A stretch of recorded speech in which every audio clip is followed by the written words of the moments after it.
뭐 여기 생애 최초 주택이 계속 올라오고 있다. 그래서 생초는 뭐 취등록세에 대해서 조금 이제 줄여주고 하는 게 있으니까. 개인적으로 디딤돌 대출이랑 버팀목 대출도 규제한 거에 대해서 좀 불만이 있는 상황입니다. 그거는 지금 애기 키우시는 분들 입장에서는 돈이 많이 부족하니까 그 디딤돌 대출 뭐 이런 거 버팀목 대출 되게 중요한데 한 푼 한 푼이 되게 크거든요. 근데 그걸 막아버린 거에 대해서 조금 불만이 있고, 그 다음에 8월 거래량을 보시면은 뭐 성동, 성북, 강동, 중구, 마포, 동작, 광진구가 이렇게 늘었다. 그래서 뭐 가격도 성동, 마포, 광진이 좋다. 그래서 뭐 성동구는 지금 거래가 하나씩 될 때마다 1억씩 오르는 상황이다. 그렇고 매매가 상승률은 뭐 분당이 제일 많이 올랐고 뭐 성동 이렇게 올랐는데, 뭐 보시면 되고. 얼죽씨는 얼어 죽을 부자들이 몸택하는 곳 압구정에 많이 살고 있다. 그리고 압구정 2구역이 지금 현대로 시공사 선정이 됐는데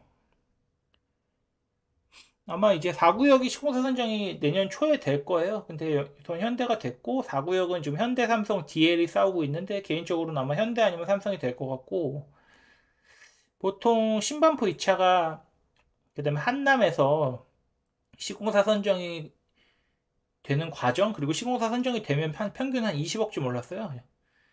신현대가 지금 9평이 75억까지 거래가 됐는데 압구정에서 지금 구현대랑 뭐 이런 데서 한 60억, 뭐 58억 뭐 이렇게 거래가 되고 있거든요.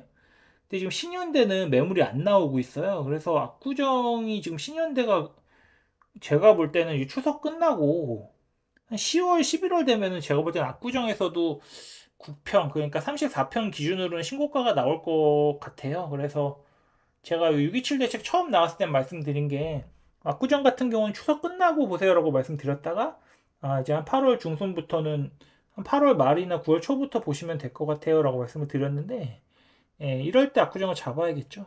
예.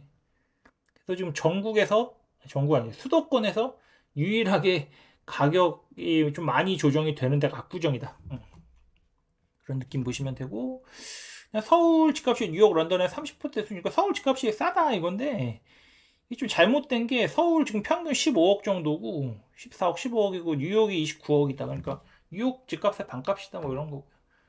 요거 제가 이때 말씀드린 게 수도권 아파트 전세가율이 61%가 바닥이고 60% 이렇게 넘어가면서 추세적인 상승이 나오는 거예요. 지금 그냥. 그래서 지금 오르는 게 뭐 특이한 게 아니라 뭐 제가 이때부터 말씀드린 게 그냥 뭐 자연스럽게 지금 가는 거라 특이한 게 아니다. 그리고 이 당시에도 바닥이 59.3이었는데 지금 62.3이어가지고. 근데 이게 좀 재밌는 게 떨어지고 있잖아요. 왜 떨어질까요?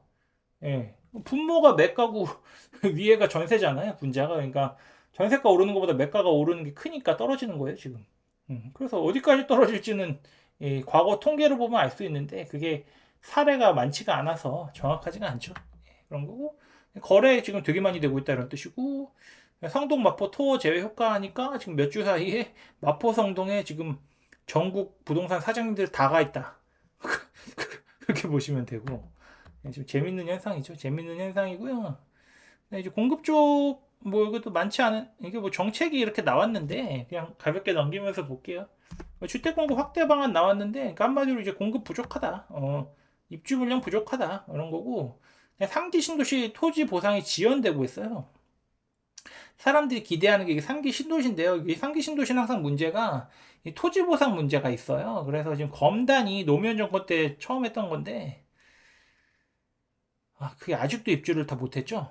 그래서 이게 신도시가 쉽지가 않다. 토지 보상 문제가 있다. 뭐 그런 거고. 그래서 광명, 시흥, 의왕군포, 안산, 화성, 진안, 화성, 봉담 3가 보상 전이다. 그런 거고요. 주택 공급 방향인데 이게 원래 인허가 기준이었는데 착공 기준으로 바뀐다는 거죠. 그래서 그런 거고, 그냥 공공 쪽으로 해갖고 뭐 하겠다 그러는데 저는 개인적으로 공공이 뭘 해갖고 된 걸 본 적이 없기 때문에 큰 기대는 없습니다. 그 다음에 이게 뭐 기존에 다 나왔던 거고, 좀 특이한 게 LH가 이제 공공 주도로 시행까지 하겠다는 거거든요. 그럼 이제 앞으로 LH 쪽에서 물량이 나올 텐데, 지금 LH 부채가 이제 지금 167조고 연말 되면 한 200조 된다고 하는데, 이 돈이 어디서 나올까 생각해 보면은 결국 또 돈을 풀겠죠. 그래서 화폐 가치가 떨어진다는 뜻이고, 예. 그럼 이 아파트들이 제대로 된 아파트가 나올까? 제가 볼 때는 결국은 예, 약간 메이저 건설사는 안 들어올 것 같고 아마 중소형 건설사들이 들어올 거. 그래서 그 다음날 국장에서 중소형 건설사가 상한가 가고 막 10% 오르고 그랬었죠. 예, 그런데 이거가 잘 될 거란 기대는 없지만 또 어떻게 되는지 봐야겠죠. 근데 정부 입장에서 역발상으로 생각해보면 할 수 있는 게 별로 없어가지고 참신했다 이런 정도 생각하고 있고, 정부가 결국 역세권 용적률 인상, 그다음에 중공업 지역 용적률 인상으로 통해서 풀 수밖에 없기 때문에 이 부분에 대해서 제가 지금 2년째 얘기하고 있는데 결국은 역세권 용적률 인상으로 풀 거예요. 지금 모든 지역을 모든 아파트 다 역세권 용적률 인상처럼 뭐 360%, 500% 이렇게 못 줘요. 400%. 예, 그렇게 되면 그 도시가 나중에는 망하는 거라. 그래서 이렇게 보셔야 된다 이런 거고. 대구도 이제 입주 물량이 줄어든다. 대구도 문제가 이제 점점 심각해질 거예요. 예, 그래서 대구 입주 물량이 빵빵빵빵빵빵빵. 예, 이거 망했죠? 이거 망한 거예요. 이렇게 되면은 왜 이렇게 됐죠? 홍준표 시장님이 인허가 안 내줘서 그래요. 인허가 채권 금지 명령을 24년에 때렸다. 예, 그래서 그렇게 된 거고. 뭐 LH에서 뭐 이런 식으로 한다. 뭐 이런 거고. 그다음에 정부 핵폭탄급 산재 대책에 건설업계 충격. 그러니까 과징금 도입, 영업적지 확대, 인허가 취소, 공공입찰 참가 제한 뭐 이런 거 하니까 이 건설사 입장에서 또 역발상으로 생각해보면 야 이거 사업성 확실한데 아니면 안해 이런 거로 다는 거죠. 그러니까 그러면 이제 뭐죠? 만드는 사람이 이렇게 나오면은 입주 물량 부족이 더 심해지겠죠. 뭐 당연한 거고. 예산 부족의 공공임대 모집 전면 중단.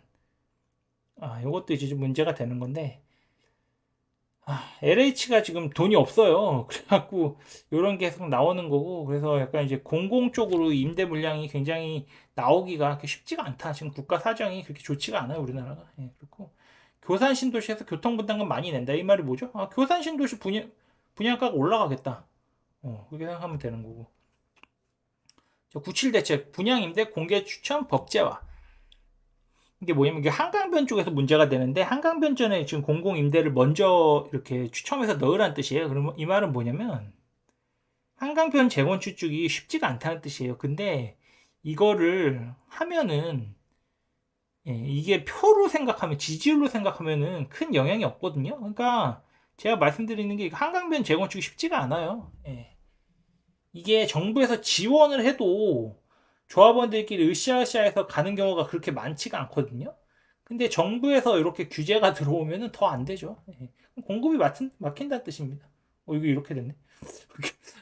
서리풀 지구가 LH에 직접 시행을 한대요. 그래서 뭐 LH가 직접 시행해서 어떻게 잘 되는지 봐야 되는 거고요. 서리풀 지구는 이제 여기고, 그다음에 이제 서울에서 499가구가 이제 분양을 했다.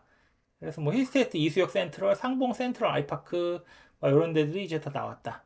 서울 공급은 극도로 적어서 이제 분양하면 더 완판이다. 이런 느낌 보시면 되고, 갭 투자 막으려다 전세 씨가 말랐다. 이 전세 씨가 마르면 어떻게 되죠? 월세가 많으면 해결이 되는데 월세도 안 많잖아요. 그럼 어떻게 되죠? 전세가 먼저 빠지겠죠. 왜냐면 전세가 더 싸니까. 거주 비용이 더 싸니까 그럼 전세가 이제 오르고 월세가 또 오르고 뭐 이러는 거죠. 그래서 계속 왔다 갔다 하는 거예요. 그래서 전세 월세 오르면서 지금 매가 올리는 거고 이제 구조적인 상승장이에요. 이렇게 보시면 되고, 서울 입주 물량이 망했다. 이게 어느 정도로 심각한 거냐면 한국 부동산 역사에서 처음 발생한 일이에요. 그냥 이렇게 한번 보시면 되고, 그 다음에 이게 이제 서울 입주 물량, 경기 입주 물량, 인천 입주 물량인데요.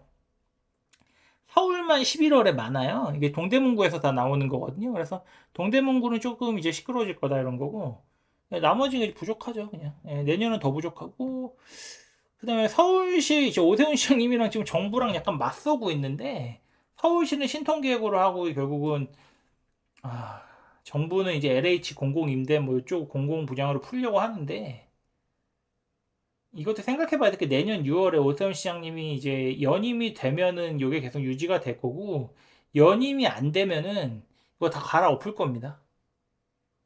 그럴 확률이 있죠. 문재인 정권 때 공공 재개발 막 이런 것들 다 안 됐죠.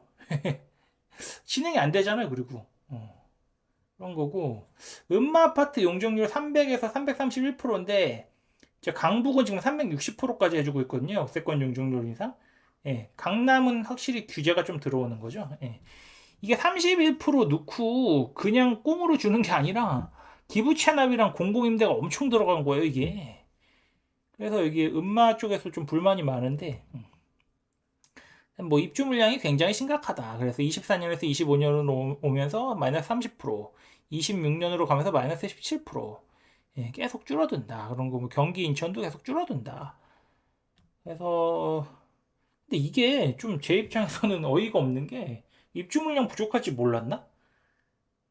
23년부터 알았어야 되는 거예요. 정확하게는 21년부터 20년부터 알았어야 되는 거예요. 그리고 이게 그 당연히 이게 이제 앞으로 발생할 일인데 그 문제가 뭐냐면 답이 없어요. 예, 문제가 왜냐면 아파트가 빵이 아니니까 답이 없고. 그러니까 수요 억제책을 할 수밖에 없어요. 그러니까 지금 예, 규제책이 아마 빠르면은 다음 주고 늦으면 추석 뒤에 나오겠죠. 예. 일반적으로는 추석 뒤에 나오는데 지금 워낙 상황이 심각하니까. 예. 그 다음에 이제 전세 매물이 급감하고 있다. 왜 급감하냐? 세입자들이 2 플러스 2를 쓴다. 왜 2 플러스 2 쓰냐? 신규 계약으로 들어가면 전세가 엄청 비싸다. 그럼 이 사람들이 언젠가 나올 거 아니에요? 4년 쓰고. 그럼 또 이제 그때 전세가 오르는 거죠. 뭐. 그래서 일부 단지에서는 전세값이 하루 만에 2만, 2천만, 3천만 오르는 사례 발생. 예.